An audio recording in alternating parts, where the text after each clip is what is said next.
kailangan ng bawat mga Kristiyano ang kaisipan, mga kapatid, na kahit anong mangyari, hindi ako bibitaw sa aking pananampalataya. Kahit masakit, kahit mahirap, meron akong mindset, I will remain in the Lord. Yung manner ng thinking natin will determine the manner of our living. The way you think will affect the way you live. So if you have the right mindset na sinasabi mo, wala, Lord, hindi ako bibitaw sa aking pananampalataya at ikaw ang aking Panginoon habang buhay. Kasi napansin mo natin, mga kapatid, marami tayong mga kasama, marami tayong mga kakilala na nating malakas pero unti-unting nagigila, na nating malalim sa kanilang pananampalataya pero habang tumatagal parang pababaw ang kanilang pananampalataya. Naranasan niyo ba minsan yan? Yung sumunod lang kapit kayo sa Panginoon parang kontra pa yung sitwasyon sa inyo? Ibig sabihin, may tinutulong talaga ang Lord.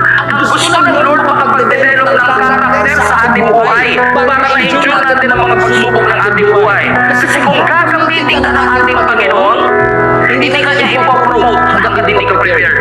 Dadaang ka sa mga testing, dadaang ka sa mga training, dadaang ka sa mga equipping at sa mga trial. Sinishape lang ng Panginoon ang ating character in order for us to do what God has called us to do.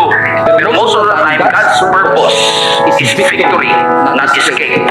God's purpose for us is for us to develop a character that will win the situation.